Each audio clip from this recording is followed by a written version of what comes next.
What is discussed on this program is meant to be for general information and educational purposes. It is not intended to be legal advice and should not be used for that purpose. If you have legal matters you need help with, then you need to seek the advice of an attorney.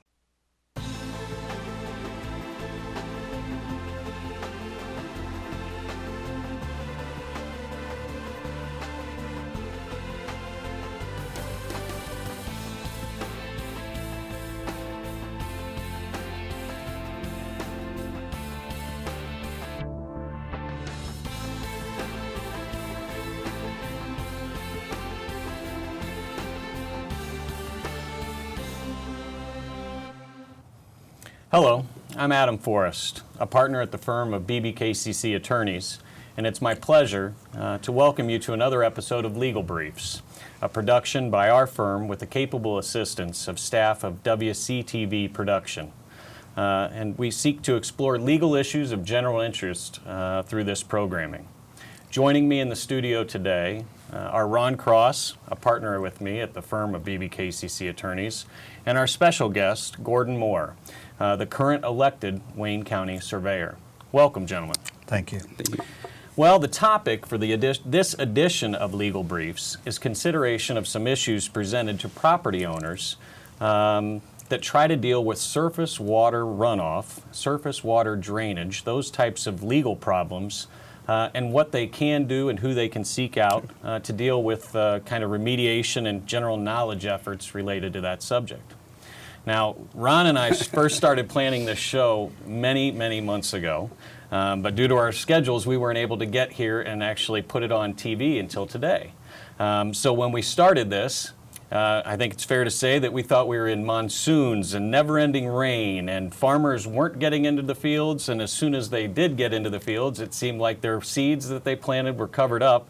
People like me and my neighbors wondered if we were ever going to be able to get mowers out in our yards without them sinking, and we were knee-deep in grass and weeds. Now, it's months later, we're presenting this show, and I'd say it's fair to say that we feel like we're in a hot drought.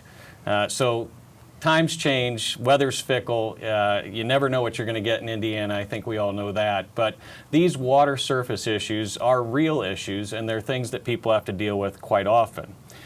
So I think a good way to start is, what is surface water? What does that mean in the context of what we're going to talk about in today's show? And I'll turn that over to you, Ron. Oh, thank you, Adam. As the term implies, and for the purposes of our discussions tonight, surface water is water that comes from a natural source, typically rain, sleet, snow, ice, whatever, and that falls to the earth and then is disseminated into or over whatever surface it lands. Now, most of the issues that we'll be talking about tonight aren't going to revolve around whether or not a problem is surface water related. They typically revolve around how a property owner deals with problems that are created by accumulated surface water. So with that being said, I think we have an idea of what we're dealing with. The question now becomes how and why. Okay, and that brings us to you, Gordon. I'm sure many viewers are asking, what does the Wayne County Surveyor have to do with a surface water show? So let us know. How is it that you're involved, and what are some things your office might become involved with when a property owner calls you? Well, the short answer is the county surveyor is highly involved in several ways. Indiana drainage laws are extensive. The applicable chapters of the Indiana Code has over 115 sections dealing just with surface water, and there's no way we can address all those this afternoon. However, let's look at the main duties of our office, of the Wayne County Surveyor's Office. As the county surveyor, I am essentially the chief technical officer who assists the county drainage board in Wayne County.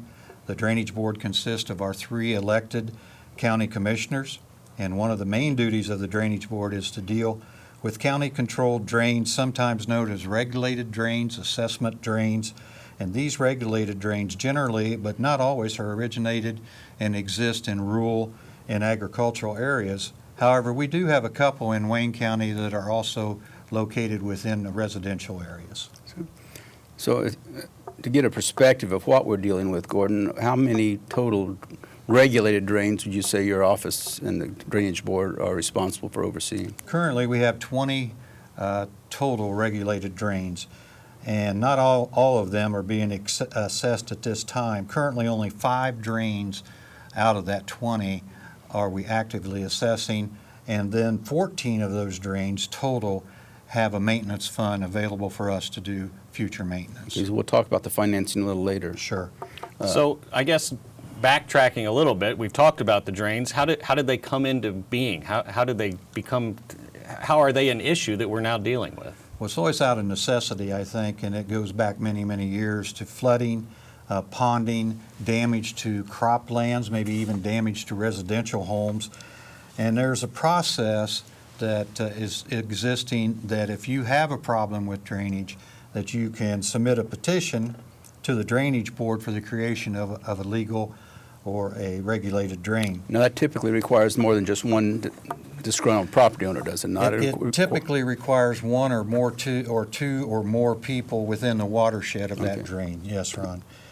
So we receive the petition in our office.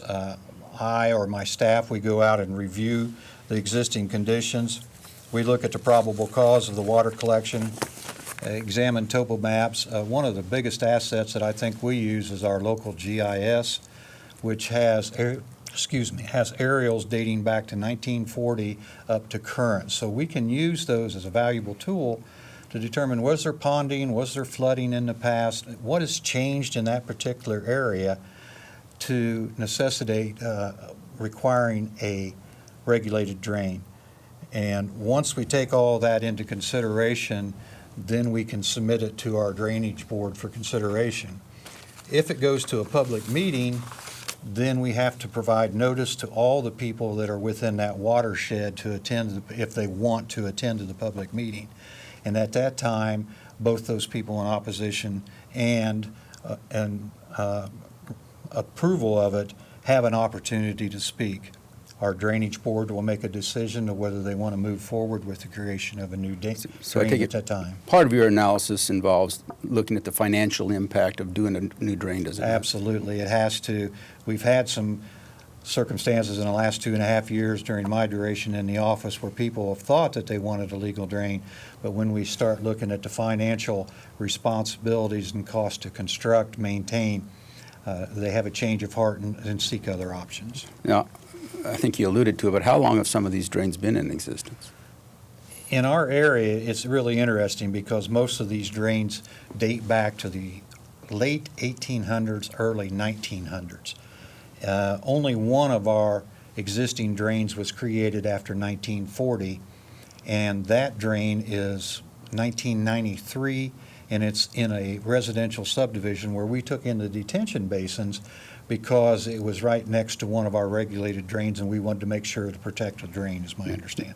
So everything that we're dealing with is all over 100 years old for the most part. So, and I think you used the term watershed, and I think you and I, Adam, probably have an idea of what you're talking about, but some of our viewers may not. Well, the watershed is everything that is involved due to the elevation and topography of the ground that has water. The rain comes down, hits a spot, and then it drains to a certain area, and normally that's a receiving stream. So the watershed encompasses everything that would drain to a particular area, and that is the area that, if it's causing issues or it is a regulated drain, then those people could be assessed for whatever maintenance, repair, or reconstructing that we might have to do. So in the decades that have passed since some of these drains were created, I assume a drain that's even been well maintained, was properly engineered, properly designed at the outset, may now be strained as to its functionality, its ability to meet the demands. What are the changes that have come about over time that are causing these drains to have to be maybe re-examined for their practicality? And what we've seen recently is the way that cropland is being, instead of being tilled like it used to be, no-till planting, that causes additional runoff. Taking down forest areas, taking down trees creates a lot more hard surface. That both increases the volume and velocity of the water. We have to inspect these drains at all times, in the fall and the spring especially, and we have found a number of problem areas. One of them is underground tiles in many areas were constructed 100 years ago. They have concrete or clay tile that is separated, and causing blowholes at the surface. And when you see them on the top, you think, well, that's just a minor little hole. But then underground, when you excavate, you find out there's a huge cavern that the erosion has washed away the dirt underneath. Yeah. And this causes not only a problem as far as tillable ground, but safety as well. Are those, I was going to say, are those typically in farm or agricultural fields? And typically in agricultural fields, correct. I wanted to just backtrack real quick, just so people have an idea of what, if they have a problem, if they're filing a petition, if they're making a call because they're nervous, they've got a massive water issue, and that can be very distressing to people. What kind of staff, what kind of operation do you have that you're able to deal with these problems? Because I'm guessing you want to be there and provide immediate answers, but you're just unable to do so. We have a very small staff of three-man firm, or not firm, but organization. We have an office manager, I have an assistant surveyor, and then one of our individuals, his main focus is on GIS, and so we take them as they come in. Mm-hmm. And typically we have a pretty good response. We get out to them as soon as we can, but it takes sometimes 3 or 4 different visits, and sometimes we just can't even find the cause.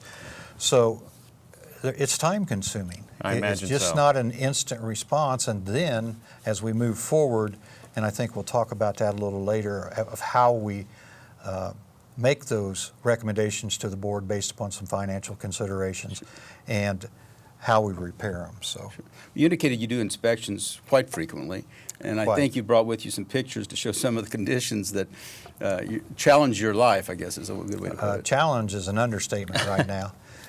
My predecessors in the surveyor's office, I don't think, had to deal with beavers, and it has become one of our #1 problems. And I think you have a picture that you brought with you that shows a beaver dam, does it not? It absolutely does.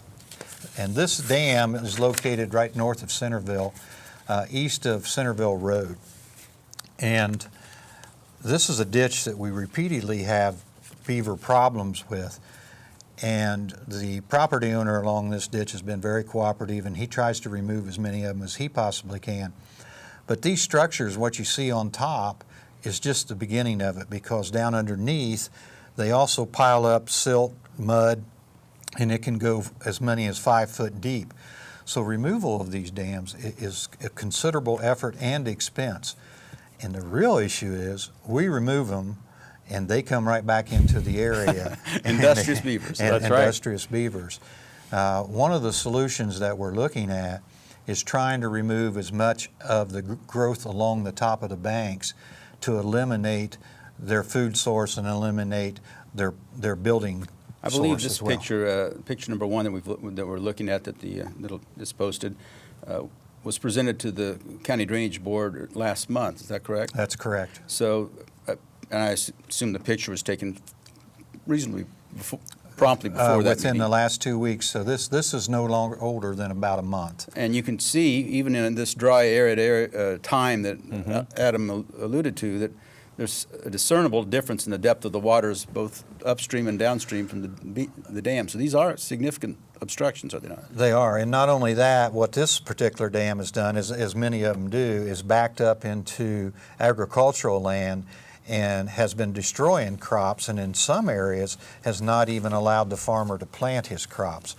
So it's essential we get these out of here, these obstructions, these beaver dams, as quickly as possible and keep them out. But it's a real challenge, and every month we're out looking at something of this nature. So I guess when you're not working against the beaver, you're trying to work against Mother Nature and storms and age of trees and emerald ash borers and everything else, because it looks like picture 2 is another problem we can see here with a fallen tree.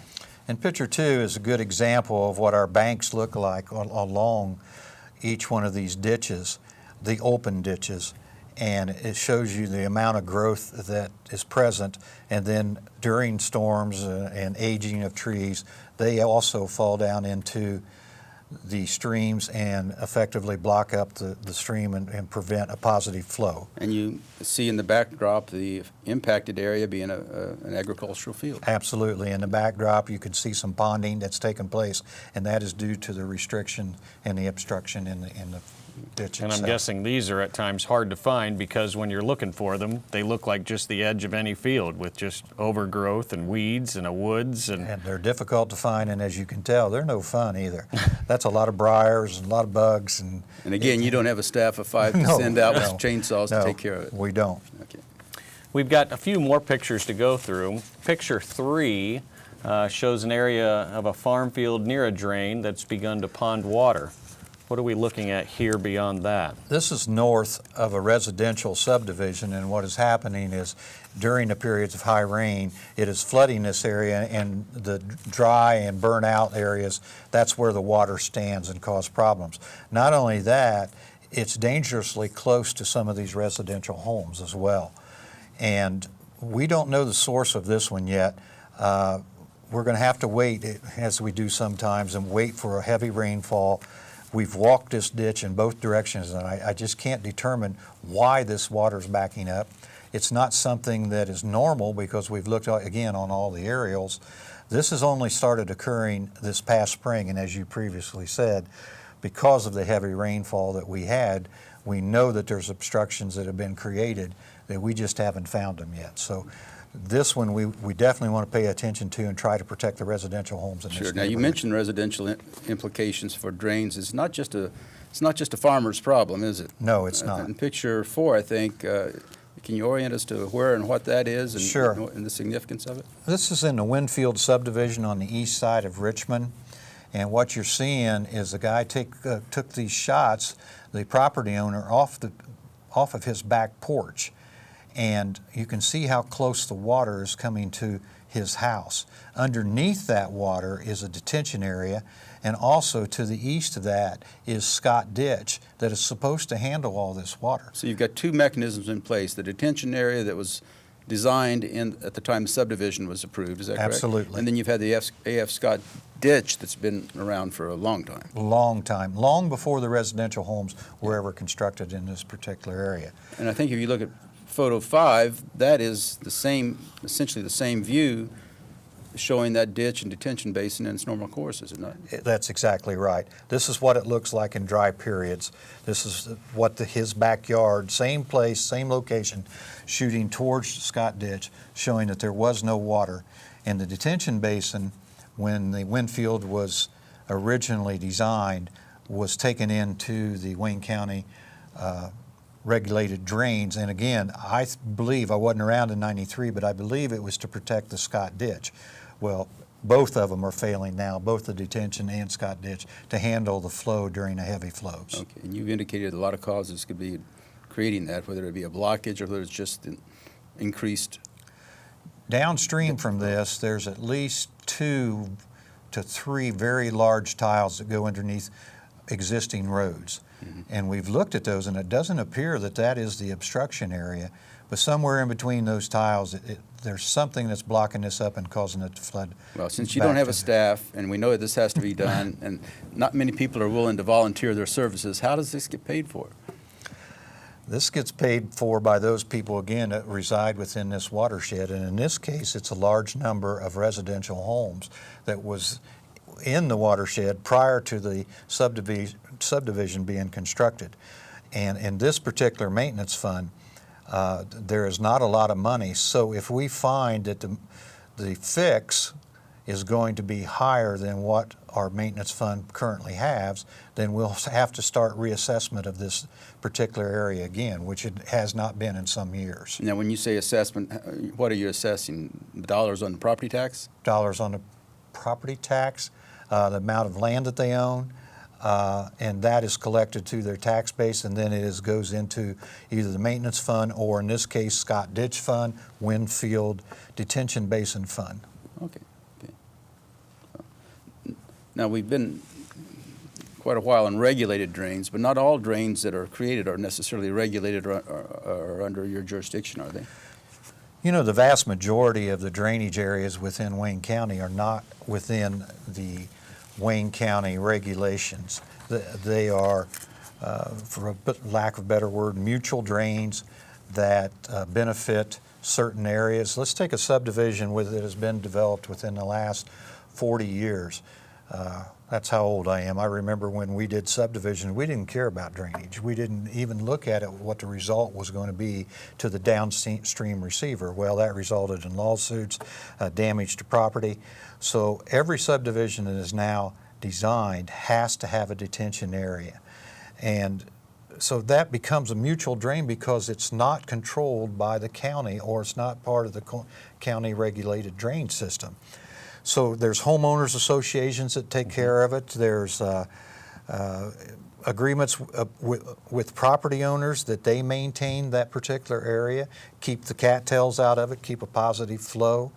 You go out into the county, you see a lot of field tiles that are constructed by farmers that allow them to drain their field, increase their productivity, but it's not part of our system. It's not controlled by. Sadly, not all these are necessarily documented by easements or cross easements or things that get recorded, so that if you buy a property, you know what you're buying. The majority of them are not. So two handshakes between farmers 50 years ago can create a mutual drain. Is that correct? And we've changed all of our policies probably in the last decade, because even though I said it was a design criteria, a design requirement, there wasn't a follow-up process during the inspection and occupation period. So developers and contractors shortcutted a lot of these and didn't construct them in compliance with the drawings. Okay.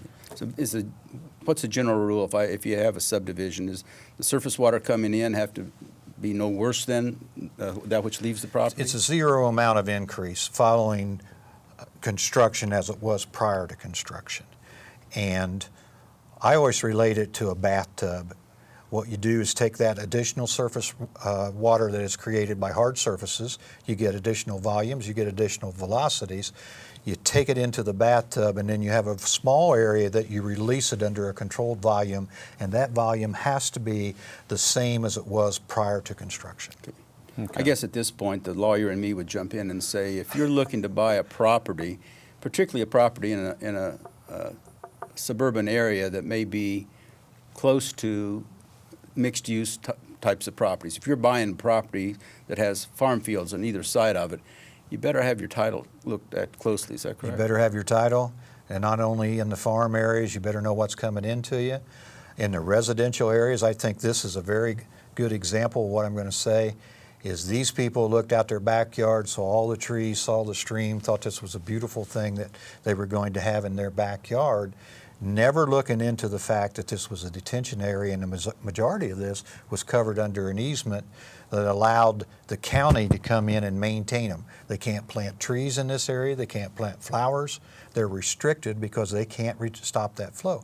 Then when something happens, then they call us in an emergency situation. Sure. And want us to respond. And I was going to touch on that because you've talked about the drains over which you have some control, but you talked about the vast number out there that are private or mutual, and I'm guessing you don't necessarily have real control, but people still come and talk to you about the problems they're facing? Absolutely, on a weekly basis. Weekly basis. And I have to be honest with you, it may be the most frustrating thing about my position as a Wayne County surveyor is I go out and inspect all these. Every call that we get, we go out and look at them. And we find situations that one property owner may be doing something damaging to another property owner. However, we can't help them.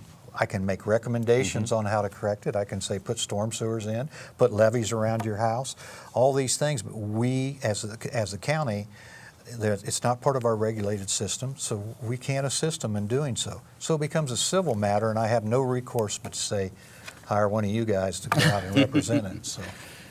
Well, I think I have been, as county attorney, privy to some conversations that we've had from frustrated landowners, particularly in the recent years over the drainage problems that the greater Centerville area is incurring, and those I think you're quite close to. Can you briefly address those? Oh, absolutely. Centerville's had some drainage issues for a long time.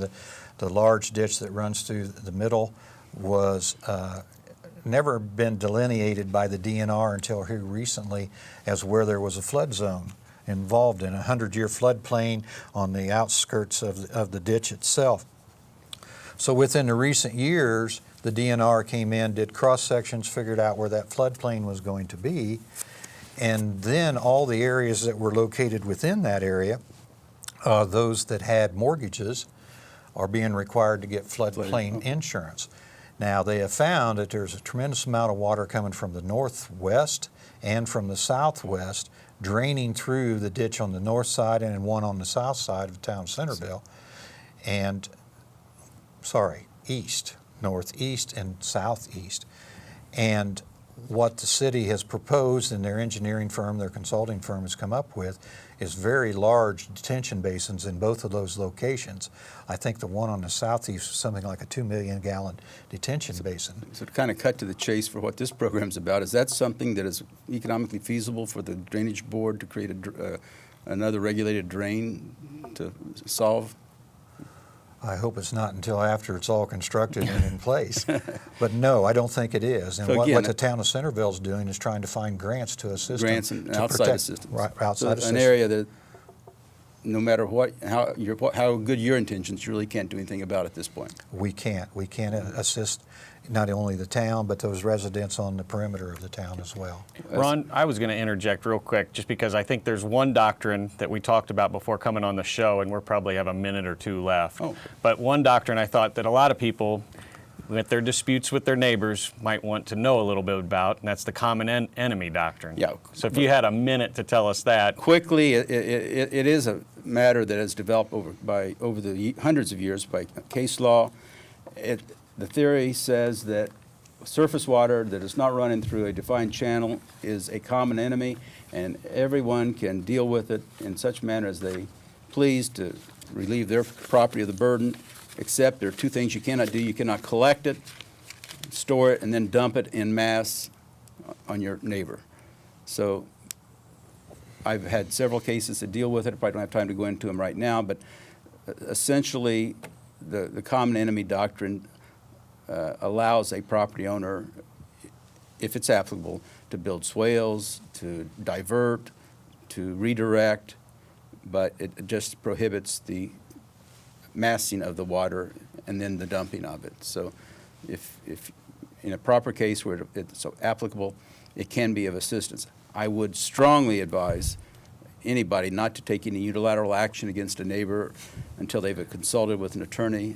These matters become very contentious, very emotional. Quite fact sensitive too, I'm sure. Very fact sensitive, and no matter what your motivations are in litigation, the reality of litigation is that it is very, very expensive. It is. And I appreciate you touching on that. Unfortunately, I think we're out of time. I'm very pleased that we got to hear from you, a seasoned attorney, Ron Cross, and our special guest, Gordon Moore, bringing a lot of information, our Wayne County Surveyor, to today's show on surface water. I really appreciate both of you taking the time to discuss this with all of us.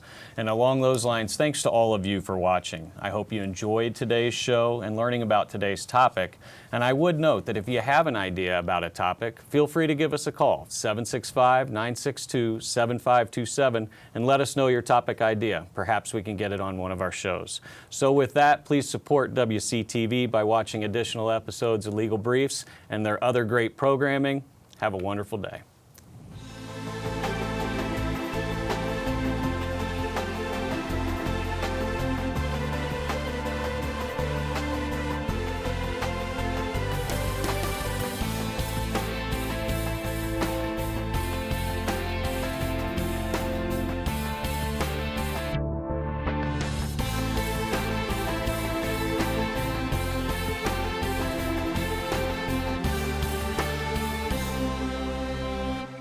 What is discussed on this program is meant to be for general information and educational purposes. It is not intended to be legal advice and should not be used for that purpose. If you have legal matters you need help with, then you need to seek the advice of an attorney.